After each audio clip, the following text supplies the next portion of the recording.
We're back talking with Kelly Olson from the Village Family Service Center about reconnecting with your spouse after you have kids, kind of surviving kids. And you mentioned you shouldn't lose sight of your interests. Right, not only your individual interests, but interests as a couple. So you think about the time that happens and you kind of disconnect from each other because you're so focused on this individual, cooing and this little one that you sometimes lose interest as a couple. And so, years pass and you're trying to figure out what are your shared interests anymore? What do you like to do together? And so sometimes it's about rediscovering things you like to do together. And so it might be taking up a dance class, reading a book together, listening to music, watching a new movie series or a TV series together. But it's important just to find something that you can share together. But it's also important that you don't lose your side of your individual things as well. And so there's that balance between family life and individual life, and making sure that, if you really like some sort of activity, that even in those stupor moments when it's just really, you're hardly getting any sleep, that you take time to restore yourself, because we're not as good as a partner or as a parent if we're not restoring ourselves. And so just to make sure that we're taking care of ourselves and sneaking out every once in a while to do that individual activity, but then coming back and reconnecting with our family and making sure that everything's good with the family as well. I'm curious, when you're at the village and you see people, I'm assuming you counsel people, what's the most common sort of challenge you hear with married couples, or the number one thing that you consistently hear from married couples when they just had kids? Well, we hear a lot about a disconnect, actually. And usually what happens is that it's been many years that they've been disconnected. And now it's like, okay, what do we do? How do we kind of have this explosion to kind of reconnect again? And so what I suggest is that you always, if you can, be very insightful as you start to disconnect.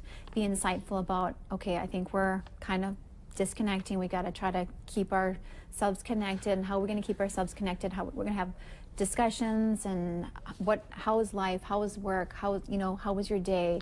And the interests and the hobbies and stuff, and can kind of keep that electricity going, so that you don't get to that point where it's been 7 years and you've been dissatisfied for 7 years, because sometimes it can be very hard. It's not like it can happen, but it can be very hard to reignite things after 7 years of dissatisfaction. And don't feel guilty about slipping away on a date. No. Right? Because no. even though you might not see your kids as much as you want because of work or whatever, you still need to slip away. One of the most important things, the messages that I tell people that I talk to, is that you're the very bottom part of the pyramid. And if you together as a couple are not together, whether it be about parenting or about your marriage and just not connected, that everything else falls. And so it's the bottom of that pyramid. So you guys need to be together as a couple and connected, so that when you're dealing with parenting issues or whatever it might be, finances, if you're not connected and you don't have that relationship and spending that shared time together, then when you approach difficult things, like kids happen and difficult things with kids happen on a daily basis.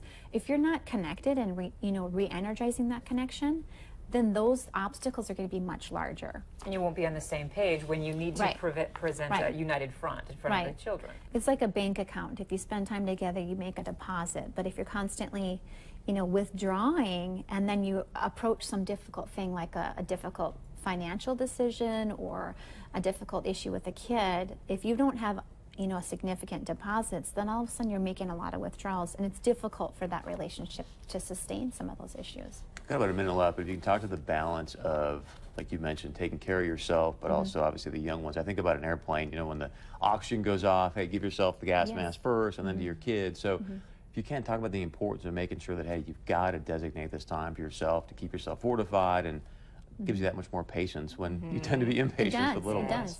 I mean, you can tell if you're overtired, or if you haven't had your coffee, or if you haven't had the right amount of sleep or whatever. You can tell that your response to your child is different, or your response to your spouse. So if you and your spouse have been ships in the night for a long time, haven't reconnected, and haven't spent some quality time together, you can tell a difference with your partner when you come home and you're saying something and he's responding back, or vice versa. You can tell that there's just a slight bit of a miss. But if you continue to work at it and touch base and I mean, it's definitely, it happens that through adolescence, it continues to decline, and then it starts to slowly go back up as we start to launch our kids, and then it gets higher when we're in retirement. But if you think about it, we're in the thick of our work right now, and so why wouldn't retirement be more fun? Right? All right, Kelly Olson, thank you so much for the advice. Yep. Village Family Service Center, give her a call. We'll be right back.